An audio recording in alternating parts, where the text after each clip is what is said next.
Hello, everyone, and welcome to Grip Lock, Foundation Disc Golf's weekly podcast. I'm Hunter, joined as always by Trevor. Before we get into today's show, and take a moment to thank our sponsors. Attention listeners across the galaxy, all the way from Australia to Houston. Do we have a body hair problem? If so, our friends at Manscaped have cleared you for takeoff with their 4th generation and brand new Lawnmower 4.0. Kick your body hair to the next planet with the Performance Package 4.0. You'll feel like you're in zero gravity when you use the best tools for the job from the leaders in male grooming. Join the 2 million men worldwide who trust Manscaped and get your body ready for takeoff by going to manscaped.com and get 20% off plus free shipping with the code GRIPLOCKED. Plus, the Performance Package 4.0 from Manscaped has just taken off not only in the USA, but Canada, the UK, across Europe, Australia, South Africa, and Singapore. So no matter where you're listening from, you can enjoy clean fairways and a well-kept rough. Yeah, so you've heard us talk about the Lawnmower 4.0 in this podcast many times, but one thing we haven't talked about is its cutting-edge ceramic blade that reduces the grooming accidents thanks to advanced skin-safe technology. Lawnmower 4.0 has a 7,000 RPM motor, a new function on and off switch we've talked about some that can also engage the travel lock, and on top of all that, it's completely waterproof, so no matter what you use your lawnmower for, you can rely on it for an even shave and a nick-free glide. So don't forget to get 20% off and free shipping with the code GRIPLOCKED. That's all one word, GRIPLOCKED at manscaped.com. It'll get you 20% off and free shipping. Your Spaceballs will thank you. I just got to say, let's not sleep on the no chafe boxers either, because after yesterday moving all day, let's just say I needed them very badly today, and I now have them on, and it is making a difference, and that's all I'll say. We're in some serious pain. Well, I'm in some serious pain. I don't know if Trevor might be feeling great. I'm hurting. We still have a little bit of moving to do. We're moving to a new warehouse. Moving vlog will be coming out on the second channel, and then we'll do like a full warehouse tour for our Patreon members, which at the beginning of the show, quick shout out to our Patreon. If you are a patron member of $5 a month or more, you get access to an exclusive podcast, the Bogey Bro Banter, where it's a little bit more relaxed than Grip Locked. We just talk about whatever the heck we want. Sometimes disc golf, sometimes not. Sometimes guests on, sometimes not. We get one episode of that per week, plus access to all the previous week's episodes. And there's also an exclusive video every month, plus access to the previous month's What's the exclusive video going to be this month? This month is the warehouse tour. Ooh. So we're going to hopefully be filming it. We got to fully get moved in. So we got a few days to film it. We'll probably film it on like a Monday maybe. Yeah. Amidst the drop chaos of the TI Undertakers, which are also coming.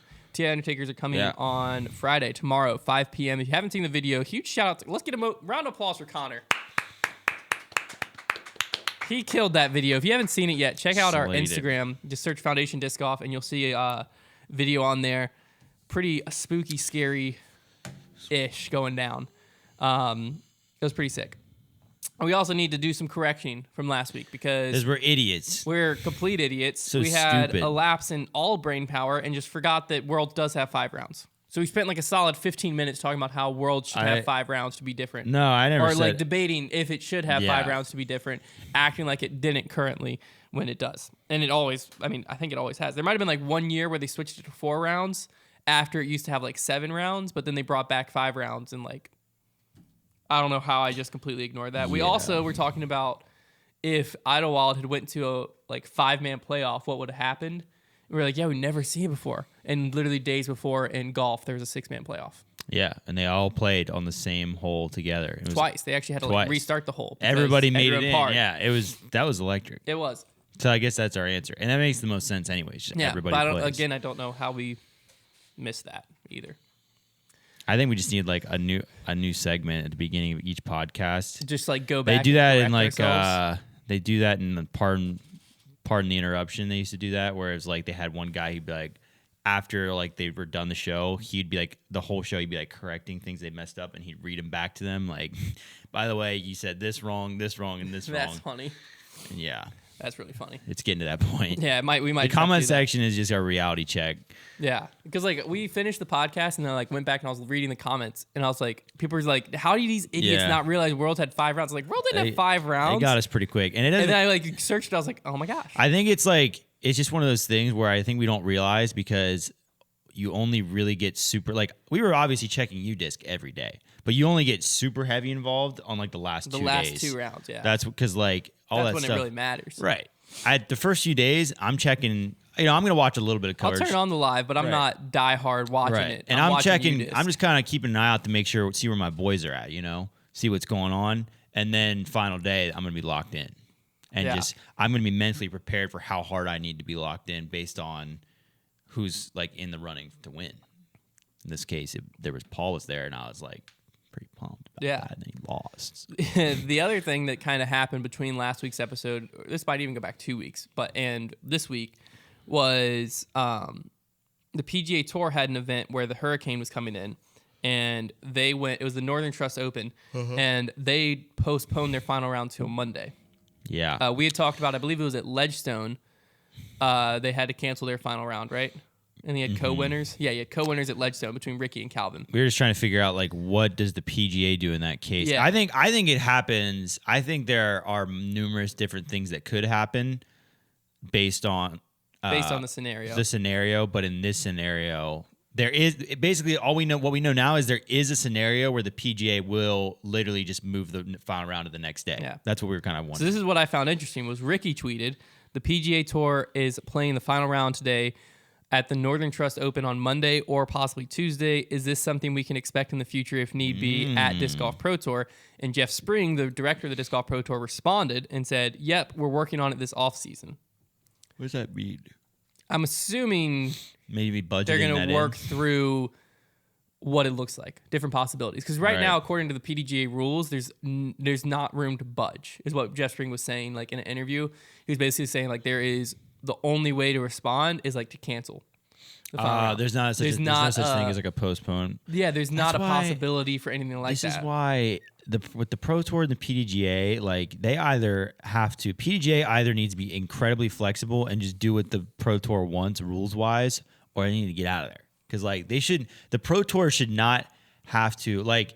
Especially when it comes to like the actual rules of disc golf, it's one thing. Yeah. But when it comes to rules surrounding like whether or not you can postpone final rounds, the PDGA shouldn't have say over the Pro Tour and that. It's their tour; they can do whatever they want. Like, that's where it gets fishy for me. Like, well, what's interesting to me is just what possibilities there even are. Because like, let's say you postpone it to Monday. Yeah. Right. So I went ahead and looked at Ledgestone where it happened, and I just looked at the 1,000 rated as like the cap.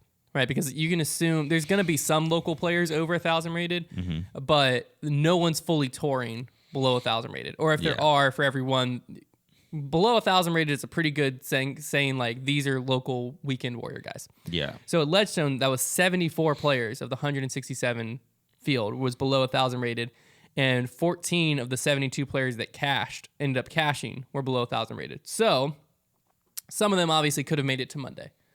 Some of them would have been able to work their work schedule around or whatnot. But there was a chance that there might have been 60 to 70 players of the field that if you move it to Monday, couldn't. And if you cut it at the cash line, there's like 20 players, 14 players that couldn't make it on Monday.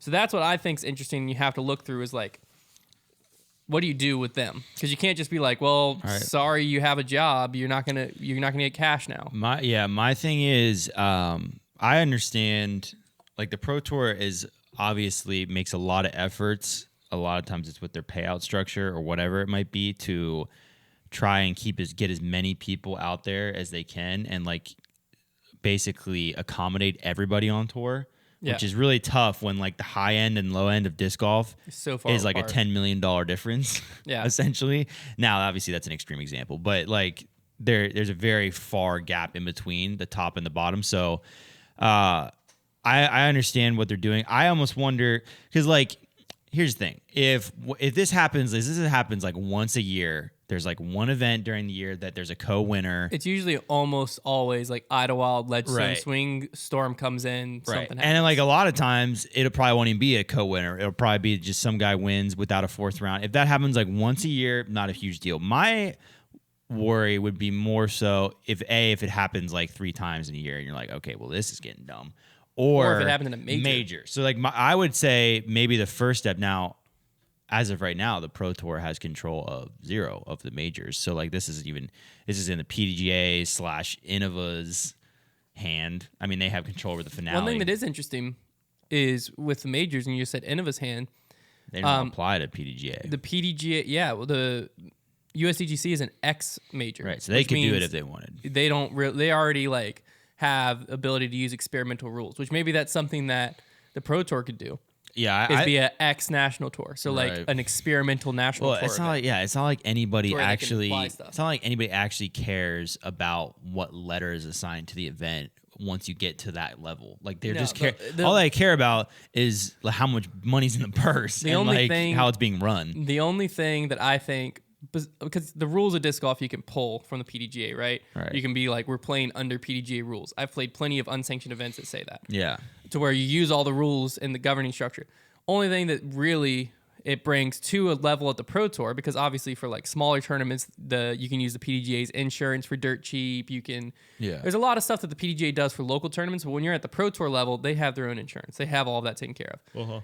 Biggest thing that like is keeping it around is the ratings. Yeah.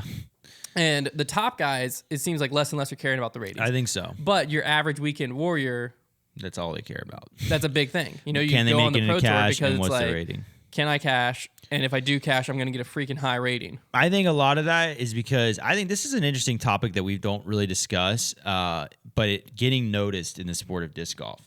And a lot of times I think there's so many disc golfers that are looking to get sponsored. And I think there's a couple things that play into this. So right now, I think you and I both share the opinion that there is probably too many players that are getting sponsored by manufacturers. I think it is Getting sponsored by the level of like financial support. right. Like giving out discs as a manufacturer as a sponsored package is not costing them really anything. No, like it's the a smart Discraft Underground. It's a smart Street way to Team. grow their brand. I think there may be, and I understand it's because they're trying to help them tour. It's a lot of like we're trying to help the game grow, but it makes it so that getting sponsored is like it's like this holy grail sought out thing as a player, and then like and noticing players like these manufacturers are kind of like placing like the 1,000 rated line as like what they use because that's kind of the only way they can sort through these thousands of players. Best example of what you're talking about right now is Nick Carl. Right. He hosts the Nick and Matt show, right? Great player. He's been a great player. He was on Discraft Underground, right? Yeah. He worked his tail off, got to 1,000 rated, and then he's magically on Team Right. Discraft. Nick didn't change as a player with that rating update. Right. He was getting the same exposure. He's at the same skill level. It's just like, oh, now he's 1,000 rated. So now he can put, and I don't even know his contract necessarily if it's like a salary type contract or anything like that. It might be still like just a better merch deal. Right. I don't know any of that, but still, this I think will speak to the rest of your point is he didn't change as a player from 999 rated to 1,000 rated. Yeah. But he's now sponsored. I think it would be, it'd be better if ratings didn't exist because, at least to some degree, because if as a manufacturer, I think it's going to be better even for like as that manufacturer, as the guy who's looking to find players to sponsor. I think you're going to do a better job if you just take that rating away, because I think that rating is like a blinders. I think it's blinding you because there might be talent that where if there's no ratings and your only way to scout players is just to either go watch them or to see where they're finishing in events and just use that as your judge rather than just like see that number and that's a huge factor, then I think you're actually going to find better players than when ratings exist and they're very. I'm obviously not saying that's their only thing they're using to decide, but I think it can be a very confusing. Well, I have heard factor. from multiple people dating back, like Team Innova, for instance. Yeah. There was players that I knew that I played with week in and week out that were amazing players in Right. North Carolina, right? And they would probably be, at that time, they probably would have been a top 30 player on tour. Like they were good players. Right. They were beating touring pros when they came in town. But they played C tiers, B tiers, whatever, every weekend. So they were only like 1,000 rated. Yeah. And I remember talking to him. He's like, yeah, I'm really trying to get on Team Innova. But to even be looked at, I got to be 10-15 rated. Right. And he like had to be 10. Yeah. It was either 10-10 or 10-15. And Innova had like recently updated that. So like when he like would talk to them, they'd be like, yeah, once you get to 10-10 rated, come talk to us. I think something that makes this even easier too is once we get like a tour card sort of system implemented. Because then if I'm a manufacturer, I'm not even thinking about I might still do underground type teams and kind of use that as a way to like, I think like the underground team, as much as it should be like a promotional tool, I think it should become like you're getting your roots in with a player who you think might become something, right? Like you're creating that brand loyalty, and then once they get good enough, get on the tour more, then you throw money their way. Because if I'm a manufacturer and there's a tour card system, I'm not paying anybody that isn't on the pro tour with the tour card, because like, you know, that's where they're going to be getting the most exposure. So I think there's just, it's a very confusing system. Like the player, and there's a lot of politics involved in it too, because, and this goes for, you know, any sport really, as far as sponsorships are concerned. Like knowing people is always going to help you. That's not even just sports, that's any industry.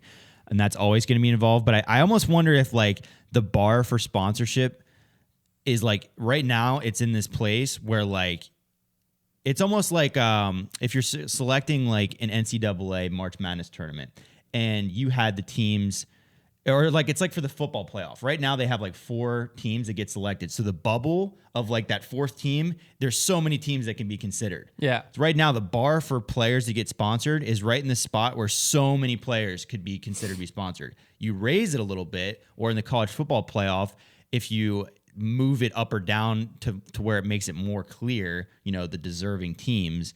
If you raise that bar of what it takes to be sponsored, all of a sudden a lot of those players that are right on the bubble are below it now. Yeah, they disappear. So now it's a little more clear as to what players should be getting sponsored and what shouldn't. And like, you know, at the end of the day, manufacturers can do whatever they want with their resources. It's up to them.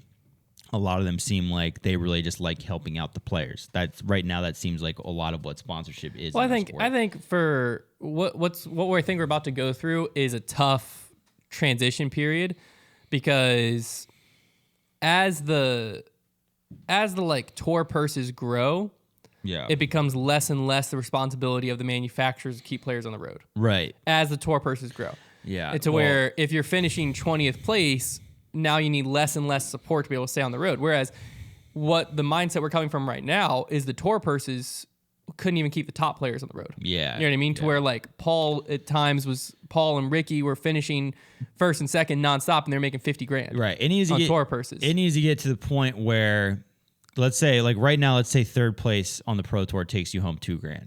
Yeah. Is that about right? I think it varies, but yeah. But sure. yeah, so let's say that.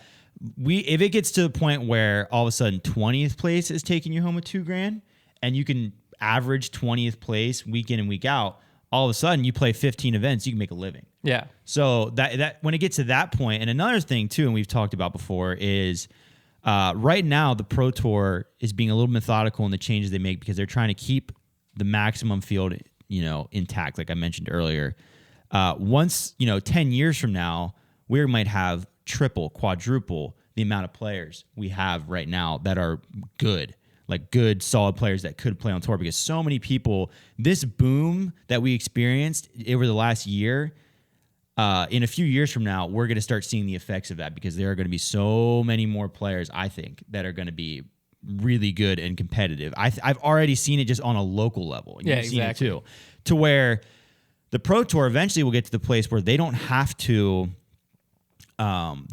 be quite as careful, because they'll get to the place where, hey, if this guy drops out, there's another guy waiting to take his place. Like they'll get to the point where they can implement a tour card system, because it can be more cutthroat whenever there's guys that can jump in and replace. Whereas right now, if all of a sudden they dropped out, if 60 of their field are just gone, it might be tougher to find the right people to slide into those positions. Yeah, and I think that's what the manufacturers are going through too right now, is in order to keep the tour alive, it almost is like a combined effort with the Pro Tour and the manufacturers to keep as many people regularly on tour as possible. Right. Even though right now, you're right, there's some players on tour that are probably losing the manufacturer's money. Yeah. Like the manufacturers, let's just say, are paying someone $20,000 a year, and they're making back off of like indirect and direct promotions through that player $5,000 to $10,000. It's probably it's probably another thing where, I mean, obviously, it's easiest for manufacturers to understand how much money they're making back whenever they do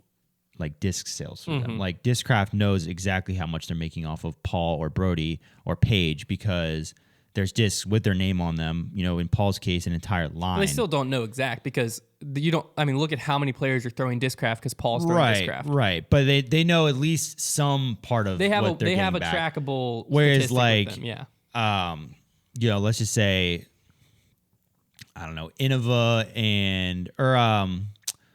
like a Chris Dickerson and Prodigy. Or some player who has a Tour Series disc, but not really a line of discs. Mm-hmm. So they're going to know, I mean, even those Tour Series discs, a lot of those funds go back to the player. Yeah. So it's tough for them to know, okay, let's say for Prodigy, by having Thomas Gilbert, he signed with them this year, right? Mm-hmm. So by having Thomas Gilbert, how much sales does that direct? You can do it through like an affiliate link or something, but there's no real way to know. But yeah, there's no way they can know, like, if we didn't sign Thomas Gilbert, how much less money and versus how much we're paying him. It's a difficult thing. It's very difficult.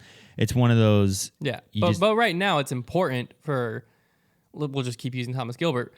If let's say that Thomas Gilbert, for example, if Prodigy didn't give him enough that he could stay on the road. Right, and he's not on the tour. Yeah, and so Prodigy just pours all their money into Kevin Jones and Chris Dickerson and Katrina Allen and Heather Young, right? Yeah. And I'm sure there's more players they pour their money into, but let's just say we're going to keep these 4 on the road. You don't know, that might cost 10 people to drop off the tour. So if every manufacturer does that, now the tour week in and week out, instead of having 70 players out of 160 be below 1,000, you might have 100 of them. It's interesting. You know what I mean? And it's definitely a balance that I think is slowly starting to shift, and it'll keep that shift until we can eventually get to where the turn, everything's flipped, right? To where the top right now, if you're on tour, you're making more off endorsements and sponsorship deals than you are from the tour money.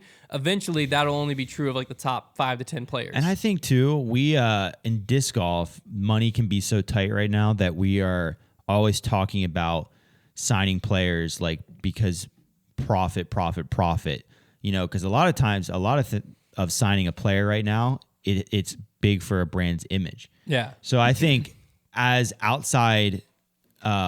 Is disc sales increase and just the sport grows, I think it could get to the point where, these disc golf companies, they don't need to sign a player just based on the fact that we want to make profit off of them. It's just we want to increase our image of our team. Yeah. It's not necessarily, we need to consider signing guys that are going to make us money. It's part of the process, but also it's just let's sign guys that are going to look great on our team because we want our team to look great. It's not necessarily... a great example of the signing players that will make you money, or even right now taking a bet on a player is MVP with James Conrad. Right. So they took a bet on him that hey, we think if we have someone like him, he can really push it. And obviously it paid off. He won Worlds. And I saw a post, I think it was by MVP. It might have been the MVP newsletter actually. But I saw it on Facebook where they sold more commemorative discs for his Worlds than they sold their total sales of 2019. Yeah. So their total sales the year before, they just beat with 1 drop. Yeah. And so that's that's the type of value that players can bring. So now they know, hey, James Conrad is worth a heck of a lot to us.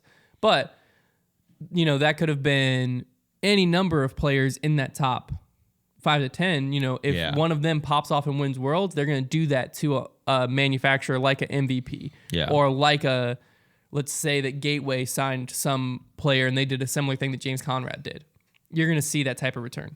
But it's definitely an interesting time where it's going to be a slow transition, I think, over the next 10, 15 years where the purses grow.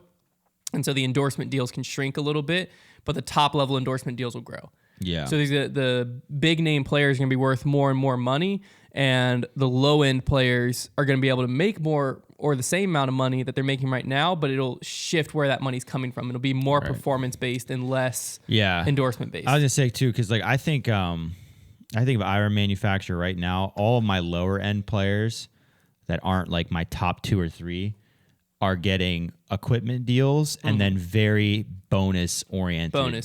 To where you want to get paid, you got to perform. That's where I would be going. That's what when I was with. So that's a little easier to correlate. When I was with Prodigy, we had a deal through our college that when you graduated, if you were on Champ Flight, you got a basic level sponsorship with Prodigy to basically test it out for a year. Yeah. And my money structure, I got a disc allotment that was nice, disc allotment in a bag. But then the money structure was all performance based. I didn't see a dime unless I performed. Yeah. So if I went out and I finished top X, Y, or Z at the Pro Tour, National Tour, Major, and then like A tiers was based on field size and all this stuff. It was a very complex bonus structure to where if you were good enough and you went on tour, you could have done fine. Yeah. But if you were just sitting at home playing a few B tiers, you're going to get like a few $100 from them. But it was all performance based, which I think is exactly the type of deal that they're probably giving a lot of the lower end, more local guys who are sponsored. So definitely an interesting topic there, and also going to be interesting going all the way back to bring it full circle to see what the heck the Pro Tour does with the weather stuff. If you can explain how we got from weather to sponsorship, I mean, props to you because I don't remember. One thing that also happened this past weekend was the Stafford Open. It was a Silver Series event. We had Matty O taking it down by 11 strokes over Nathan Queen coming in second. Andrew Fish came in third, and a quick shout out to Justin Rozak, local player to us. Well, he's actually from Pennsylvania, playing at Liberty on the disc golf team. He made the lead card final round. He was actually kind of in contention. He was in second place, had a little bit of a rough final round. He said his putter just disappeared, but he ended up in fifth place still. Not bad. Pretty impressive. So it was cool to see him out there. But I've seen a lot of people, though, talking about Matty O this year. Not necessarily talking about his performance, but him as a like character on the tour. Yeah, I like him. Because Matty O is one of those players that I think is great for the tour because he has a ton of personality. And anyone with a ton of personality is going to have fans that root diehard for him and people who root diehard against him. Right. Yeah, you need more polarizing figures on the tour. Because he's not saying anything polarizing. It's just that like he has a lot of character. He's animated. He has a lot of personality. Right. And so some guys won't like that. Some guys are just going to look at him and not like him. Yeah. That's just, it is what it is. It's not like people are going to not like him because like Nico where he's blowing up and punching the ground or anything. No, dude, I've liked this guy ever since I saw that World's footage of him playing in that big old baggy baseball jersey. Like, you just got to respect that. Yeah, but that's what I'm saying is there's some players like you who will love that. And there's some players that I've heard talking about him that are like, I can't stand that Matty O guy. Like he blah, blah, blah. And it's not like anything negative against him. It's just like, I don't like how he wears a bandana. I don't like that he blah, blah, blah. You know what I mean? It's just it's sports. It's sports. Yeah. But it's when you give, and a big part of this, I think, is the credit to the Pro Tour and the Disc Golf Network for highlighting getting these clips of these interviews and putting them out on Facebook and for the free audience to see. So then you see something like, well, he had like some rule about he didn't eat Mexican food like east or west of the Mississippi. Yeah, he's like east of the Mississippi, you don't eat Mexican food. You only eat it west of the Mississippi. I think like stuff like that, just like it's just funny. Building player brands through media is something that the Pro Tour seems to have been focusing on and is really important because those clips alone like give you a really good picture. The best UFC does one of the best jobs at that because UFC like half of their job is like when it comes to selling a fight is building the story and the personalities and then their interaction with them. So they'll do leading up to a fight, they'll do like an entire YouTube series of like these guys' background stories, their relationship with each other, their history, and like they build up their brands to where like you're like, well, I can't wait to see these guys get in the octagon. Like I want to see them beat the living daylights out of each other. So like with the Pro Tour, building these player brands, it just adds so much more to the event when you're watching these players because now you understand more about them, their personality, their history, and everything all of a sudden means a lot more. Yeah. They've done a good job with that. When you feel, I think this was something we had Hannah Macbeth on, it seems like an eternity ago.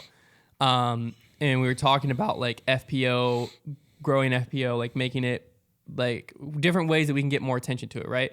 And that was the number one thing she said. She's like, a lot of people are just focusing all the attention in the wrong spot. Yeah. Like people aren't going to care about FPO just because it's FPO. People need to hear the stories of all these players. And the same goes for MPO. Like when you hear a story of like how a person got there or why this tournament's important for this person or this person's played awful here the past few years and now here they are in the lead card, what's changed? You know what I mean? Yeah. More stuff that gives you context to the player and what's going on in the event, maybe in their personal life. Like think back Isaiah Thomas. I believe it was his sister in the playoffs, died in a car crash. Like before, yeah. Yeah, like the day before a game. And then the big sports story, I wasn't a Celtics fan. I wasn't even watching the NBA playoffs at all that year. But I tuned into this game because the big story before the game was Isaiah Thomas is still playing. You know what I mean? So you get that story. So then I'm glued to the screen because this guy's popping off, dropping, I think it was 56 points. Yeah. And it made that moment way bigger and way better to where without that context of what he's going through on the court, it's just another guy having a good game. Right. And so there's sometimes like that where we don't know what a player is going through or what's going on that makes this moment special for them. In sports, yeah. And so like without that context or without knowing the player or knowing anything about them, we don't feel connected to them. So when we see a guy hit a 60-foot putt, we're like, oh, cool. In sports, the moment itself within the game of sports is not always going to create the drama because, it's essentially the same game over and over again. Now, certain things are going to happen that make it more dramatic than others, but having background within the players, you have so many players that all have all this different context, and having that adds to that, it makes the drama for you. Yeah, and I think the key though is not trying to force it. Right. You got to let it happen because Matty O, that's what the Pro Tour did a great job. They didn't force it with Matty O. Yeah. They just put the camera in front of the guy. He could have just said nothing memorable at all ever. But because he has such a big personality, he created his own brand to where now you have people rooting for him, rooting against him, and when he's on coverage, you're going to see probably not as big as when you see a Paul, Ricky, Calvin on the coverage, but there's going to be diehard Matty O fans that might not watch the tournament, but now they see Matty O's in contention. They're like, oh, I got to watch this. I love that guy. Yeah. I think the more that can happen, the better. On FPO side, we had Missy Gannon winning by 2, and we had Natalie Ryan and Michelle Frazier, Frazier tie for second. Biggest storyline to me here is Missy Gannon is having quite the year overall. She had a little bit of a slow start, but she now has 1 Elite Series win on the Pro Tour, 1 Pro Tour win, 1 A-Tier win, which is a Pro Tour Silver Series in the Stafford Open, and came in second at both Ledgestone and at Idlewild. Yeah. So when you put all that together, that's a pretty solid year considering the FPO field right now. I'll say outside of like your powerhouse trio right now that is like, Kristen, Paige, and Kat, I would say she's probably right there on the edge of that. She's definitely breaking into that elite FPO player status right now. She's definitely the name because of her season. She's the name that like when I'm looking to, who's going to do well in FPO outside of those typical names, that's the first one I gravitate to is, oh, Missy Gannon's there. Like she's going to probably, force the issue, contend, whatever. Yeah. She's definitely making a name for herself. She's having a good breakout season. It'll definitely be interesting to see as we finish out the season with the Women's National Championship and stuff like that, which is so weird to me that Women's Nationals Throw Pink's Women's Disc Golf Championship is a A-Tier. That's one. It just feels like a major. It's at Winthrop, right? Yeah, it's the one at USDGC. Like it just feels at the same time. Mm-hmm. Cool. It just feels like we're about to get to like a women's major, but it's like no, it's just an A-Tier. I don't know. Is that because it's because U.S. Women's is the major, right? So last year, the Throw Pink Women's Disc Golf Championship took place of U.S. Women's because it got canceled due to COVID, so it was a major last year. Right. So they kept it around this year. And is it only not an NT because it's got to be like, it would have to be like an X tier? I don't know why it didn't get an NT or anything. Because they're going to play the island, so it'd have to be an X tier. Well, yeah, but it could still be an XNT or it's probably an XA tier. So why is it not an NT? Or a major. Yeah. I just don't get why U.S. Women's didn't just adopt into... I don't know. Maybe it's better U.S. Women's. I don't know. U.S. Women's was kind of I forgot. There was a lot of controversy around U.S. Women's this year. Yeah. That's where Paige kind of told the PDGA how it was. I forgot about that. I mean, it's going to be at Winthrop, so like it'll still be an exciting event. It's going to feel like a major. Yeah. It's going to feel like a national tour major level event. Right. It's just not going to be one. It's just what that course does, man. You could be playing a C tier there, and it'd be exciting. Honestly, I'm pretty so. We got the official confirmation that we are going to be there. We'll kind of fill you in with what all that entails maybe a little later. Maybe we'll talk about that in the Boogie Bro Banter today. But as we get closer, we'll definitely fill everyone in what exactly we're going to be doing there. But definitely excited that we're going to be down there doing some media stuff. We also this past weekend had the Finnish National Championship. Finns. On MPO, we had Vino Michela, which that's a name that whenever you think of Don't forget that name. Europe, I feel like he's the first one that pops in my head almost every time. He took it down. And then two names I haven't heard of, Daniel Davidson and Jonathan Jaime. Come on. That's what I'm going with. They tied for second. And then on FPO, this is super interesting. This is why one of the main reasons I want to bring it up. Henna dominates the field by 9 strokes with Evelina coming in second. Was Kristen there? Kristen was not there. Okay. But it went Henna beat Evelina by 9. And then we had Heidi Lane and Junie Escalinen tie for third. But it's definitely interesting to paying attention to the European tournaments as a whole, because I think Evelina, Henna, Paige, Kat, and Kristen are able to consistently play on the same level right now. Yeah. Kind of like they're almost like interchangeable pieces, it seems like. The more we've seen now Henna, Evelina, and Kristen together, and we've seen Paige and Kat and Kristen together, it feels like week in and week out, they're all able to be that top FPO player. Yeah. But on MPO, it's a lot harder to see what the heck we're looking at. Yeah, we don't have it. We don't have enough. Having Kristen, she wasn't there this time, but she was there for the European championship.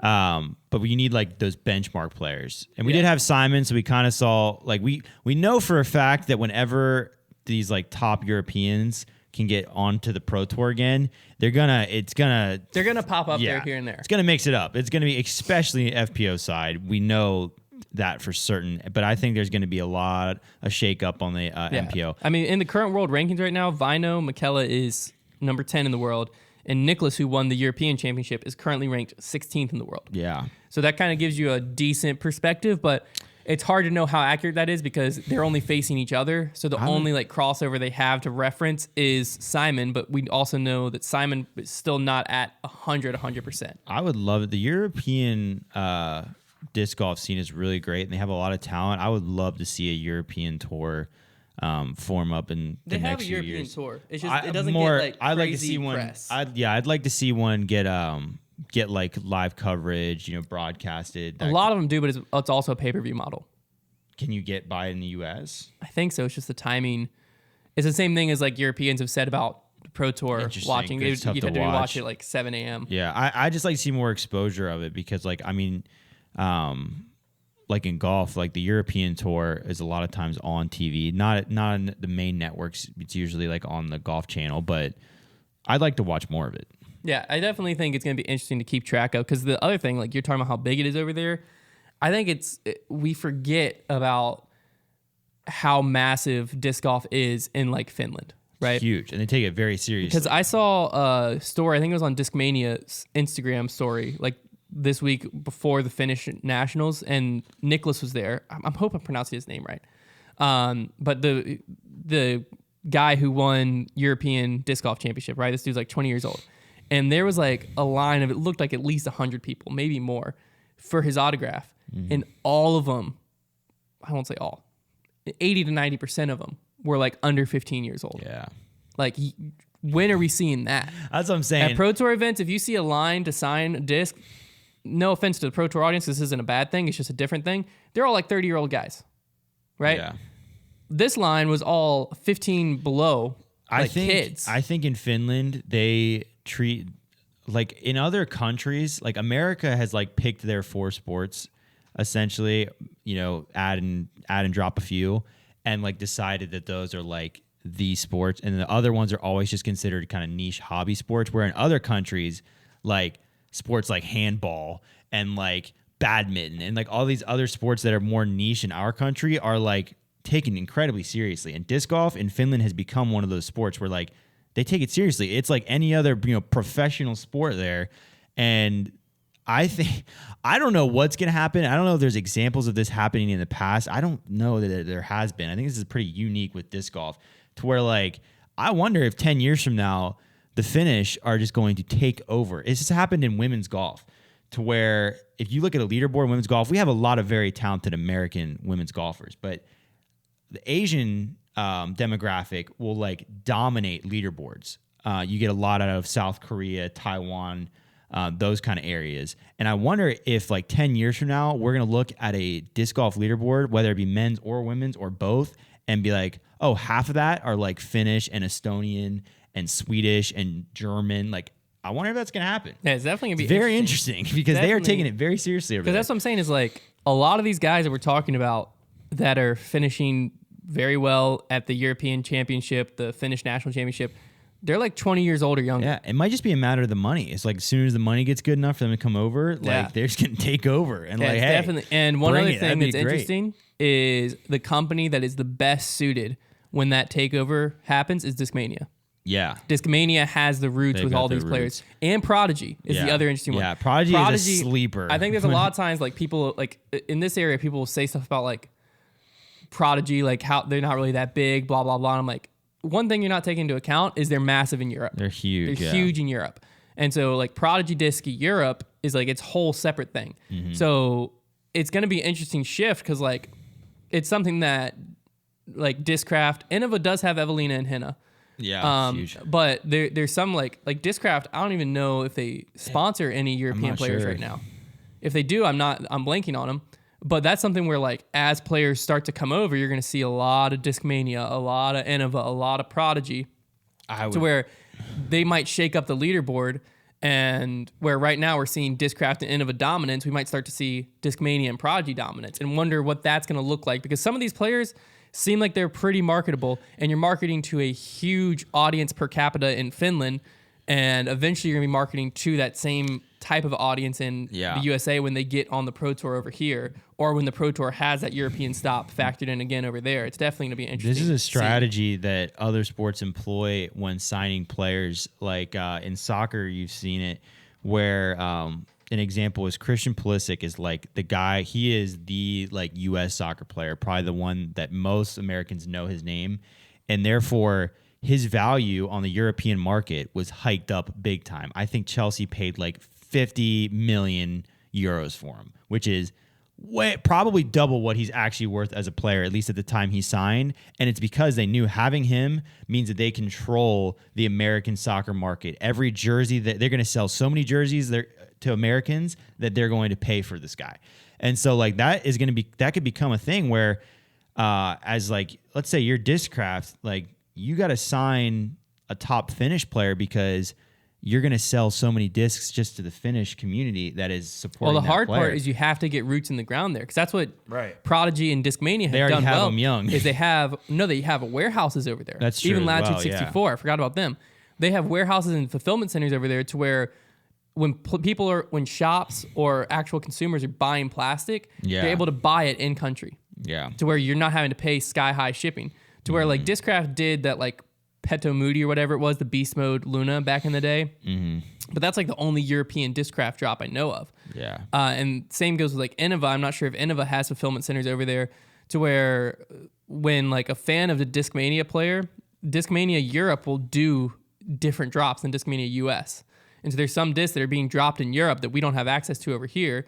And so you can buy them, sure, but you're going to be paying like $30 in shipping for one disc. That's what's happening in Europe right now if they want to get in on some of these disc drops that are happening in the US, right? So like that's where I think Discmania and Prodigy and Latitude have set themselves up for success a lot more over there, is just the raw shipping costs of not having to go overseas. Yeah. To where I think that is definitely something that could be very interesting.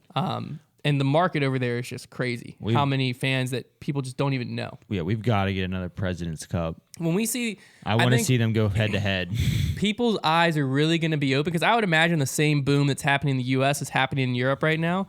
I think people's eyes are really going to be opened when we can get the European European Open back, the major in Europe. When we get the U.S. players, because it's not like the European fan base isn't rooting for Paul and Ricky and these players. They are. Those guys are superstars over there. Right. When we can get them back into Europe and playing the European Open, I think that American, like our minds watching that event, are going to be blown with how many people are going to be there. Yeah. Because if you look back at the European Open in like 2018 back, it was sometimes like 2 to 3 times the crowd sizes that we were getting here. So if the crowd sizes here are able to push at like USDGC or other events might be able to push like 5,000 or 6,000 people, there realistically might be 10 to 20,000 people at the European Open watching. Right. And like that's something that we can't even fathom over here yet. I think that's what really a lot of newer disc golfers I think are going to go through the same thing I go through, or I went through, where you are watching the Beast in Finland. You're like, wait a minute.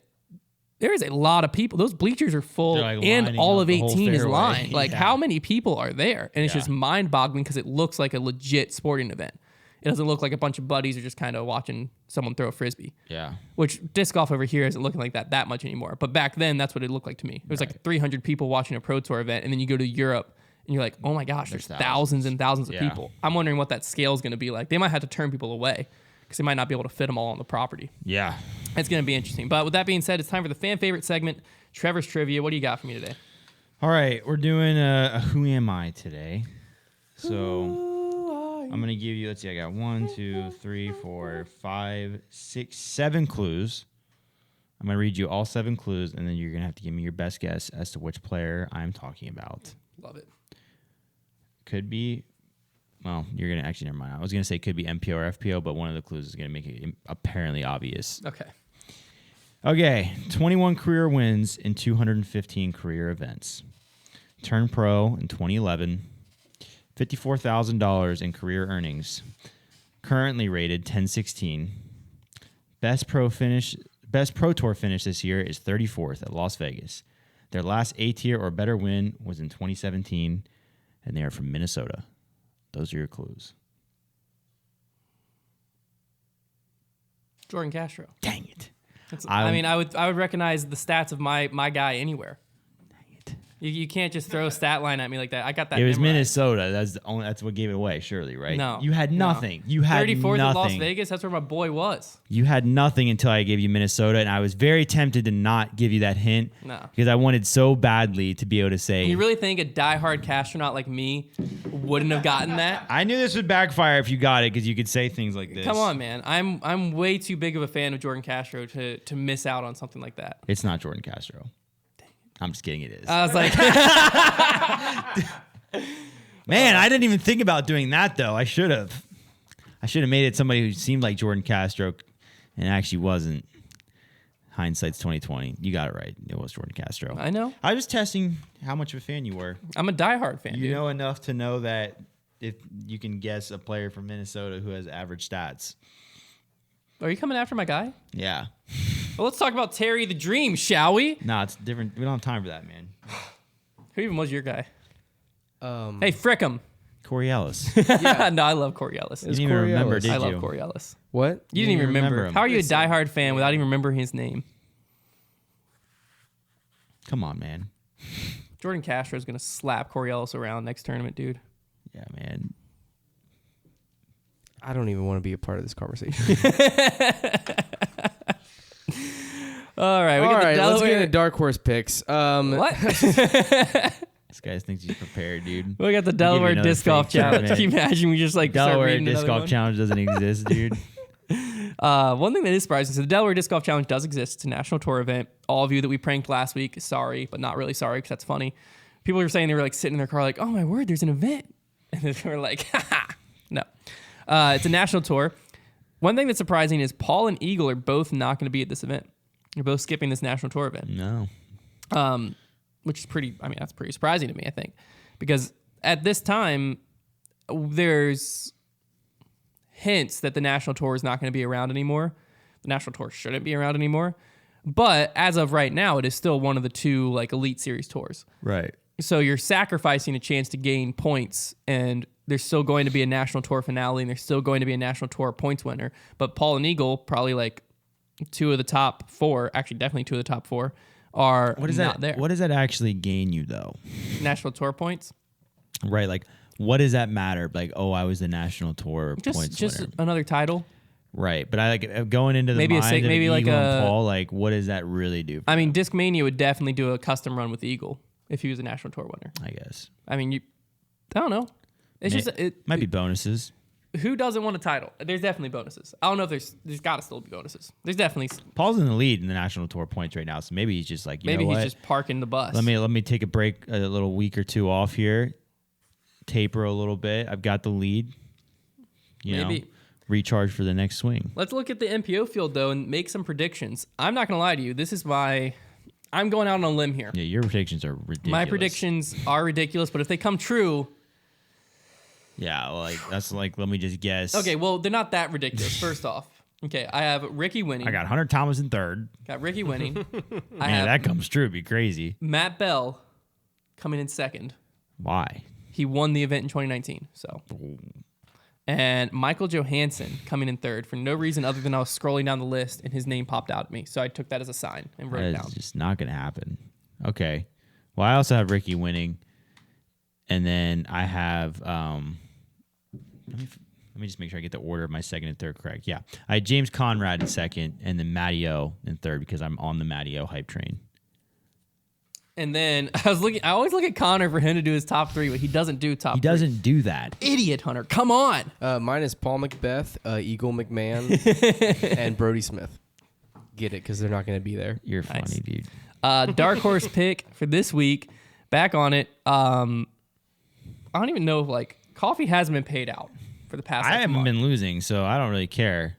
So we need No, to. Connor. We're doubling down. I've Venmo'd. Connor paid me off. Okay. There we go. But I don't think it's as fun. I think we should stop doing Venmo. It's not No, as fun. we need coffee in hand. Yeah, it doesn't at the feel as recording of the good. podcast. Whatever. I haven't been losing. I don't have the curse anymore, so I'm not All right, worried. all right. I've been losing, so Let's up it. it's my fault. I'm No, Chick-fil-A? we're not upping Chick-fil-A it. on the line? No, I'm poor. We're not upping it. Pink slips. We play for pink slips. Yeah. Okay. Yeah. No. Yeah. We'll play for pink slips. I'll You put get my car You up. get my broken truck window as your prize. No, okay. Coffee in hand next Wednesday is what's on the line. Okay. Sure. My dark horse pick. I'm going with a local guy. I know how good this guy is, and y'all should be shaking your boots. I'm not shaking. We got Jonathan J.J. Burns. Check This my guy, No shaking. I really think he's gonna do good. Jonathan J.J. Burns. I really think he's gonna do good at this course. I think it suits his game I think well. you need to transfer your curse that I gave to you to Hunter. Okay. So he can enjoy it. Sure, if it's a Speak if it. it's a choice, yeah. Okay, who do you have? Who do you have, Trevor? I've got Jonathan Propolis because he's from Glen Rock, PA, and that's kind of close to where I live. We're picking local boys. 991 rated, solid That's player. the same rating as my guy. Dude. Crazy. Who you got, Connor? All right, let me tell you guys what's up. Come Well, on. first of all, earlier in the podcast, whenever you guys showed me all that appreciation for that video, I was not really paying attention. So I would just like to say thank you. You're welcome. I feel very appreciated. You're welcome. Okay. Don't get used to it. I was looking something up. So, but But I got some sympathy for you guys pranking the crap out of me last week, and I got a DM from Disc Golf Dudes, DUDS. did you on get an Instagram. insider tip? You got an insider tip? I got an insider tip. Not really. It was just a suggestion, really. Jeez. But they There's DM not been a suggestion yet that has lost us. Well, here we go. Well, so they DM'd me. They're an apparel shop in Asheville, North Carolina, and they said just I don't know watch anything the about Delaware. just watch you get pranked on Grip Locked. I have a dark horse pick for you for some upcoming DGPT events.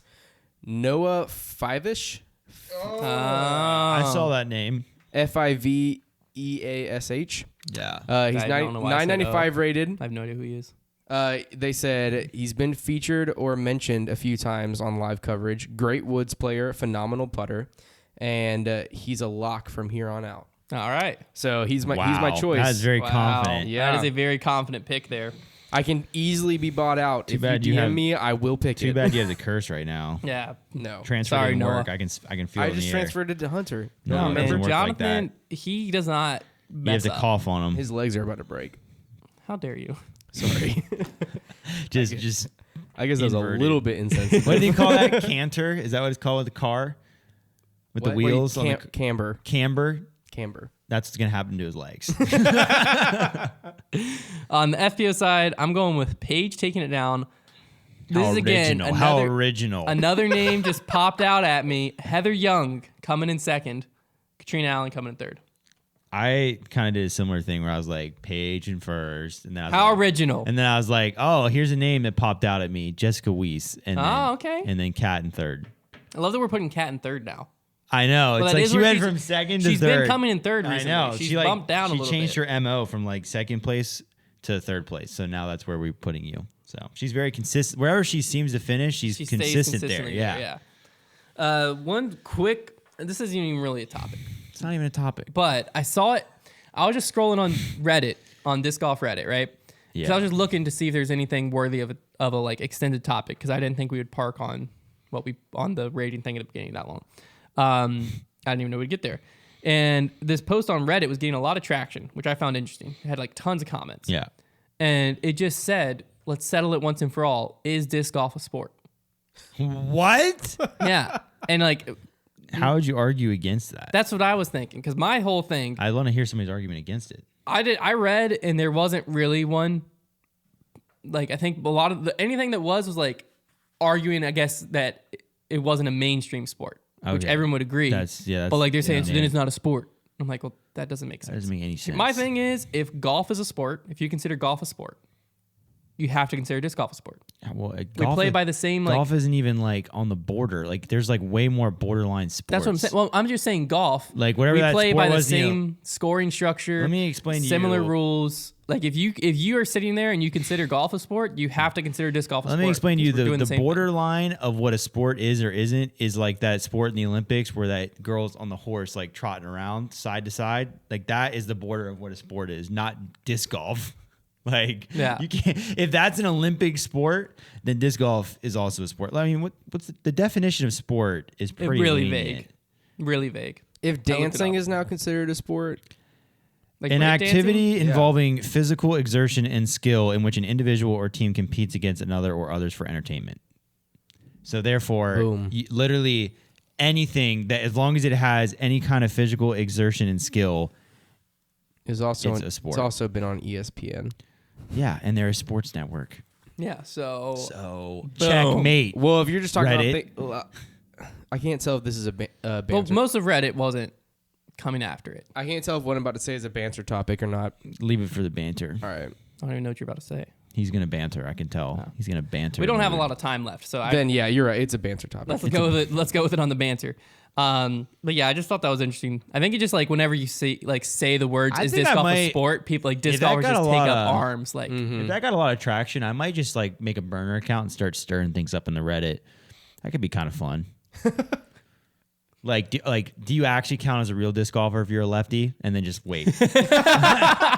And just watch like the people like get angry and come in there and then it's like prank. that's funny. That might I be have fun. seen every lefty I've ever played with has always gotten like upset at how many righties, and this is very true. How many like right-handed players will be like, "Oh, well, you should do good at this course because it's a lefty-friendly course." Just because it has like a few forehand holes, but then like you just completely ignore like right-hand, backhand, hyzer hole that we see all the time. We just forget Yeah. that exists. And they're like, it has like 4 forehand holes, so 4 lefty holes, and sometimes forehand holes aren't even lefty holes. Yeah. 'Cause, like a forehand flies different than a backhand, but then people Yeah. are like, "Oh, well, of course the lefty did good here." That was something Justice that, for lefties? yeah, maybe that's the post you have to start.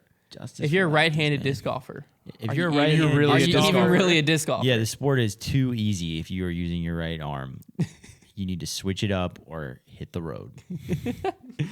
All right, it's time to wrap the show up with a make that call. I'm not sure if we've done this before Okay. or not, but either way, I think it's a very interesting situation. Okay. So let me put you in a scenario here. Okay. You're on a basket on a hillside, a steep hillside. Okay, you have a 25-footer for your birdie.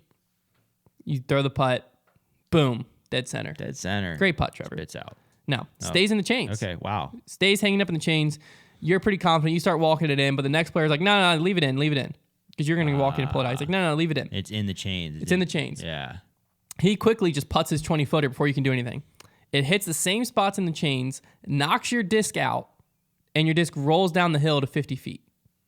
Did you complete the hole, or do you have to go putt from 50 feet? You completed the whole. As soon as the rule in the PDGA, and I've just been reading the PDGA rules because of how the dumb rule change they might implement. It states that a hole is completed once the disc comes to rest in the basket. Like that's the hole is completed. So you've completed the hole.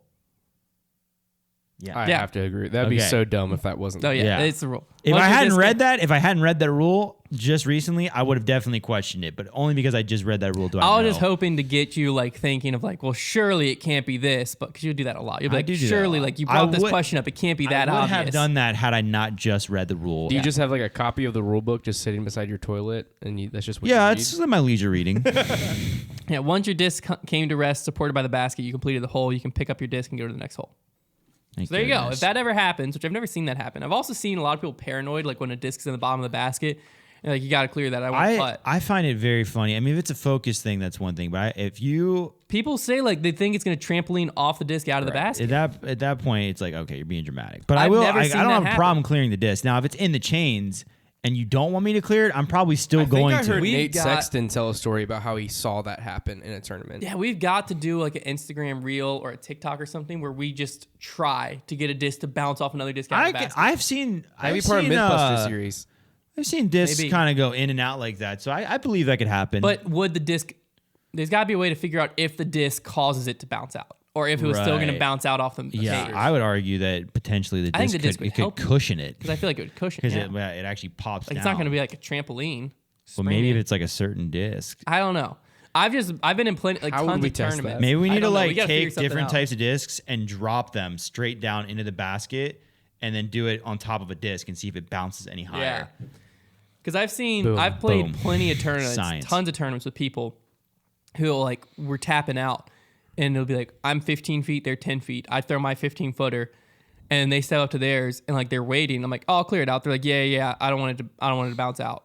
Some people are I'm just like- like a little superstitious. Like I'm not upset at them. I I'm do. gonna go Here's get my the disc thing. out I either mean, it way. makes sense if it's in the chain. Here's what I will No, if say. it's in the bottom of the cage. Yeah, I'm just that like, doesn't- I've never seen that. Like, I want to see it. I Think want about- it, like, I tell people not to clear it because I want it to happen to me. I will I want to say see it. there are enough unpredictable things that you can't control in disc golf that happen to you, like rollaways and chain outs, that I can't really blame somebody for contrling the one thing they can control. That- I mean, like, that is a good just point. at least get that disc out of the basket, Yeah. so I can just deal with the basket and all Yeah. of its problems. So might be I valid. get that. It sounds like we're gonna have to do a future video test. I'm going to figure that out. I mean, just think about how many times. times you've practice putted with like 15 or 20 Exactly. putters. They always chill. And if it's a good putt, they always stay That's a in good there. point. I've never. I've never seen it. I want to freaking see it happen. We're gonna I've make it gonna happen. heard of force it. it. I've heard of it happening, but I've We're gonna Maybe force that's it. the Mythbusters we do. We prove it doesn't happen. We prove it, assuming we can, and then we make a disc that makes it happen. Like a spring-loaded disc that when it hits, it launches the sucker out of the basket. and so it's like a disc that you can use against your opponent. Yeah, you like Oh, I'll you just didn't leave it do the in, basket, huh? and then Trevor's disc comes in and just gets Let me pull out thrown like my 40. slinky and just throw it in there. That's what we gotta do. We've got to make that disc. That's a good plan. That'd Make be that great. disc from Make We'll That figure it. Call. Make that disc from Make That Call. We'll talk to you next week.